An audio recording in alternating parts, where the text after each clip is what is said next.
آخری کویشچن علی بھائی، عموماً نوجوانوں کی جانب سے اکثر یہ سوال کیا جاتا ہے کہ کیا رخصتی سے پہلے یا میاں بیوی کے ازدواجی تعلق اسٹیبلش ہونے سے قبل ولیمہ کیا جا سکتا ہے؟ مزید یہ بھی بتا دیں کہ کیا شادی اور ولیمہ دونوں کی ایکٹیویٹیز کو کمبائنڈ کر کے صرف اور صرف ایک ہی سیریمنی پر اکتفا کیا جا سکتا ہے، یا پھر دونوں کا انتظام الگ الگ کر کے لوگوں کو کھانا کھلانا ضروری ہوگا؟ ذرا تفصیلی جواب عنایت فرما دیں۔ تفصیلی جواب تو میں نہیں دے سکتا، موٹی موٹی بات کرتا ہوں کہ ہماری دعا ہے کہ آپ کی شادی ہو جائے، بس اتنے لمبے پلان کریں گے تو پھر شادی ہو بیٹھی۔ آمین۔ یہ حقیقت بات ہے کہ ہمارے سب کانٹیننٹ میں شادی کی ایکٹیویٹی کو بہت مشکل کرتی ہے، اور ماں باپ بھی اپنی شادیاں ان کی ہوئی ہوتی ہیں 18-20 سال کی عمر میں، بچے 30 سال کے ہو جاتے ہیں تو وہ کر کے ہماری شادی کا تو کہتے کیڑی جلدی ہے۔ اب بچہ یہ جرت کر کے تو پوچھ نہیں سکتا کہ ابا جی آپ کی شادی تو ہوئی ہے 20 سال کی عمر میں، اور اماں کی شادی ہوئی تھی 16 سال کی عمر میں، اور مجھے آپ 30 سال کی عمر میں کہہ رہے ہیں ارے کیڑی جلدی ہے۔ ٹھیک ہے، لیکن اس کو بدتمیزی تصور کر لیں گے۔ دنیا میں آپ سچی بات کسی بھی فورم پہ کریں اس کو بدتمیزی تصور کیا جاتا ہے، اس لیے عربی میں محاورہ ہے الحق مرن، حق کڑوا ہوتا ہے، اسی کو انگلش میں کہا جاتا ہے ٹروتھ از آلویز بیٹر، کڑوا ہوتا ہے، یہ حقیقت بات ہے۔ آپ سچی بات جتنے مرضی اچھے پیرائے میں کریں، جس کو لگ رہی ہے نا اس ٹائم خاموش ضرور ہو جاتے، اندروں انہوں وٹ چڑھیا ہوتا ہے۔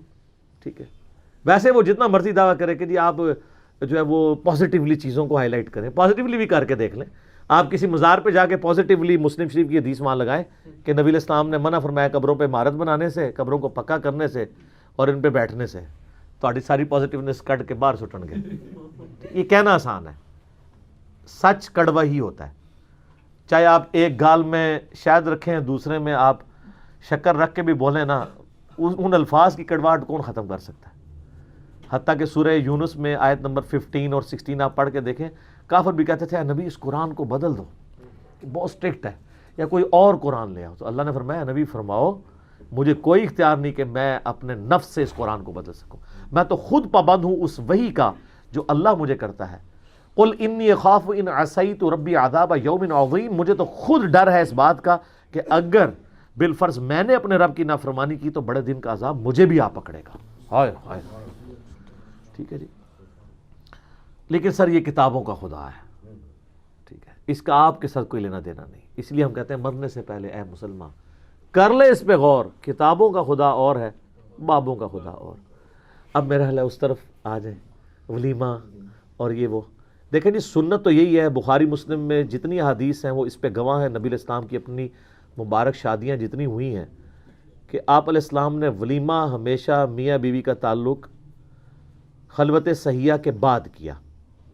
خلوت صحیحہ سے مراد یہ نہیں ہے کہ وہ ریلیشن شپ ایگزیکٹلی ڈیولپ ہو جائے، فوراً تو ہونا مشکل ہوتا ہے، تو بس خلوت صحیحہ یعنی میاں بیوی الگ ہو گئے پبلک سے تو وہ خلوت صحیحہ ثابت ہو گئی، اس کے بعد ولیمہ اناؤنسمنٹ ہے کہ یہ دونوں ڈکلیئرڈ میاں بیوی ہیں، اسی لیے بخاری مسلم میں حدیث ہے کہ ولیمے کی دعوت قبول کرنا مسلمان کے اوپر واجب ہے، ٹھیک ہے، وہ قبول کرنی چاہیے، کوئی ایک شرعی عذر ہو وہ علیحدہ بات ہے، ادروائز دعوت ریجیکٹ نہیں کرنی چاہیے۔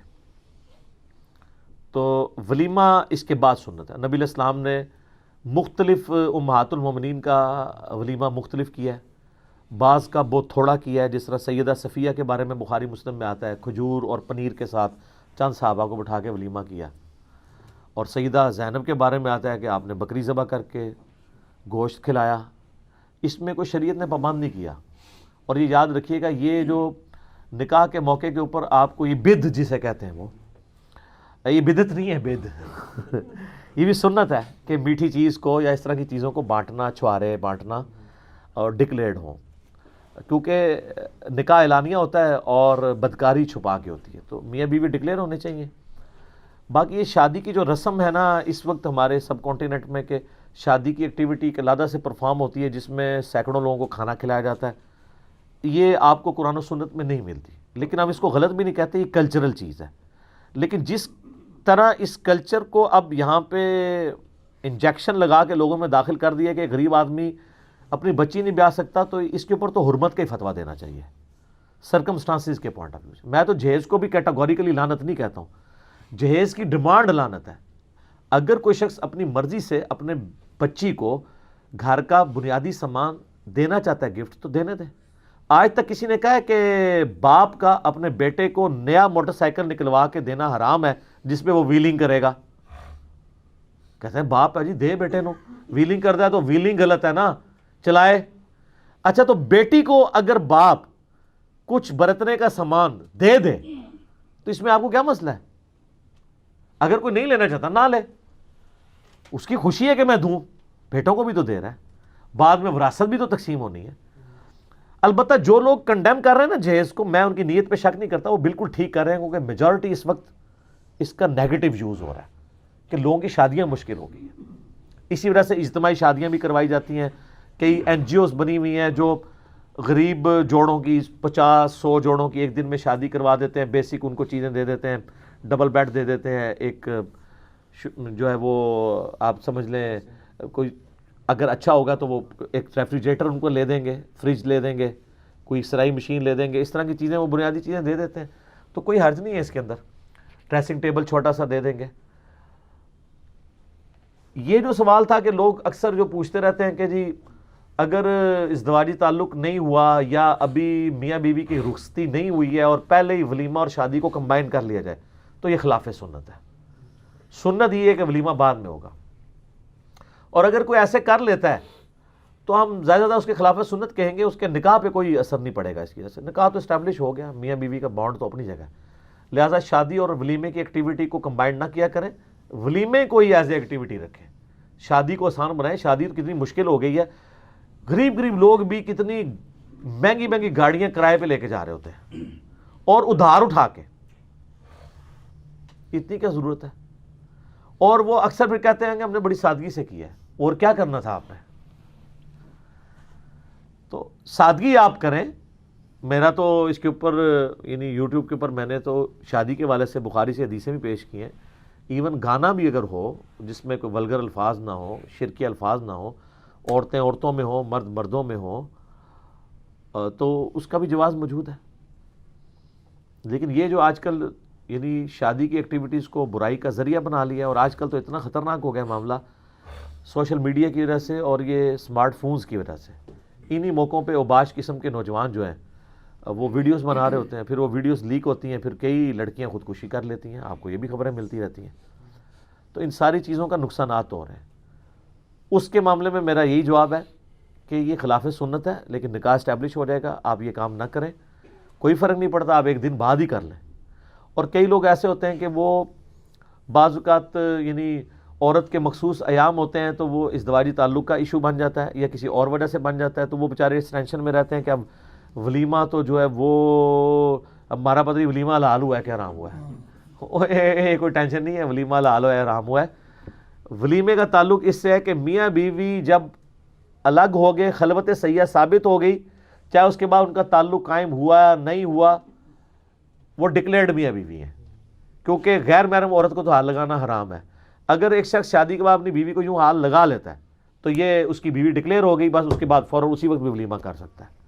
اس کے لیے وہ اس ایکسٹریم تعلق کو اسٹیبلش کرنا ضروری نہیں ہے, کیونکہ اسلام میں تو ہم نامحرم عورت کو ہاتھ نہیں لگا سکتے. الموجم الکبیر طبرانی میں صحیح سند سے ہے کہ نبی علیہ السلام نے فرمایا کسی شخص کا جو ہے وہ کسی غیر محرم عورت کو ہاتھ لگانا اس سے بڑا گناہ ہے, اس سے بڑی چیز ہے کہ اس کے سر میں لوہے کا کیل ٹھوک دیا جائے. اس کا یعنی عذاب جو ہے وہ کم ہے کیل ٹھوکنے کا, اور عورت غیر محرم عورت کو ہاتھ لگانے کا جو عذاب ہونا ہے نا اللہ کے حضور وہ بڑا ہے. تو غیر محرم مرد و عورت آپس میں مصافحہ بھی نہیں کر سکتے.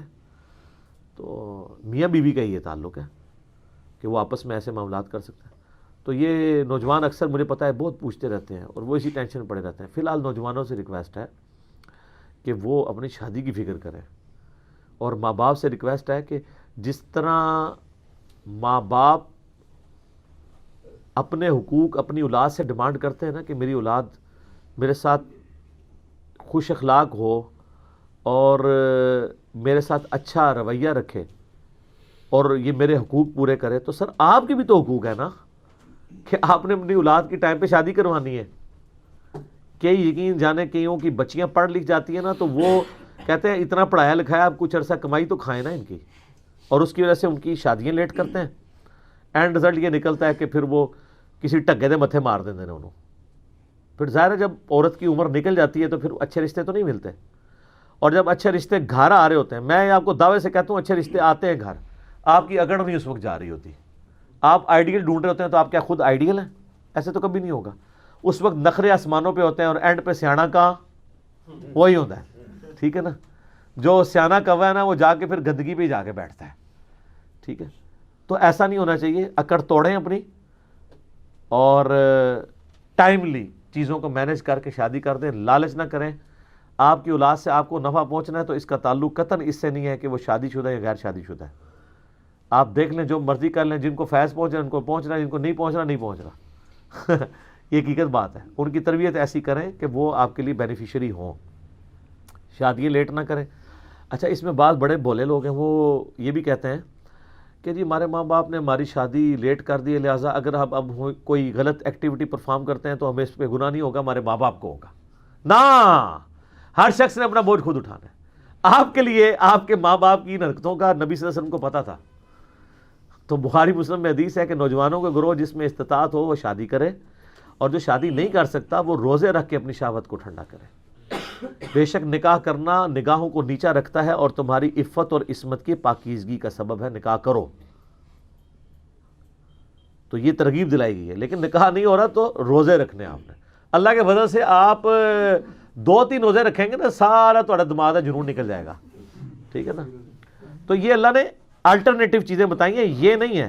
باقی دوسری جگہ بھی ہے. ہم سے چونکہ لوگ رابطہ کرتے ہیں, میں ذرا اب کوشش کرتا ہوں کوڈ ورڈز میں ہی بات کروں, جن لوگوں تک کنوے ہونی ہے ان تک ہی پہنچے, کیونکہ میری کمپیٹنسی نہیں ہے ان ٹاپکس کے اوپر اتنی غلیظ زبان استعمال کرنا جو ہمارے علماء کرام جو ہیں حرم میں بیٹھ کے کر رہے ہوتے ہیں.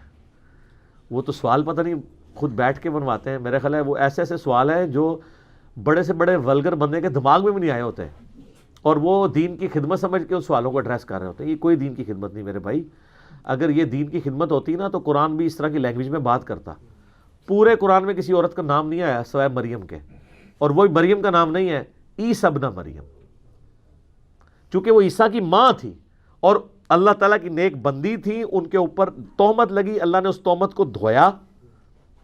نبی کی ماں تھی, اسی لیے بامر مجبوری ان کا نام آیا ہے. باقی جب بھی قرآن میں آتا ہے تو کیا آتا ہے؟ نوح کی عورت, لوط کی عورت. ہمارے نبی کسی بیوی کا نام نہیں آیا قرآن میں, ہمیشہ آتا ہے عورت عورت عورت. تخت بلقیس والا واقعہ آیا, بلقیس کا نام نہیں آیا. عورت, ایک عورت ہے جو ان پہ حکمرانی کرتی ہے. یہ جناب اتنا زبردست حیا والا دین ہے کہ آپ نے یہ کام نہیں کرنے. اور یہ میں آپ کو بتاؤں, اپنے دوستوں میں اپنی بیویوں کے نام بھی نہ لیں. میں میرے ایکس مرشد الیاس قادری صاحب, ہم نے ان سے کافی چیزیں پازیٹیو سیکھی ہیں. تو وہ یہ سکھایا کرتے تھے کہ شادی شدہ بندہ کو یہ اگر وہ اپنی بیوی کا ذکر کر رہے تو کہے کہ میرے بچوں کی امی, تو اس میں زیادہ حیا والا پہلو ہے. ٹھیک ہے, بیوی کہہ لیں کوئی حرج نہیں, بیوی کا تو صحابہ کرام استعمال کرتے تھے, میری بیوی, وہ اس میں نام نہ لیں اس طرح کے نام. یعنی وہ پھر ایک حیا والا معاملہ جو ہے وہ, کیونکہ قرآن نے ہمیں یہی سکھایا. نوح کی بیوی نام آ سکتا تھا, چلو اور کوئی نہیں, ہمارے نبی کی بیوی کا بیٹی کا نام آ سکتا تھا, نہیں آیا نا. اللہ یہ کہ بہت ضرورت پڑی تو نبی علیہ السلام نے کبھی نام کوئی لے لیا, وہ علیحدہ بات ہے.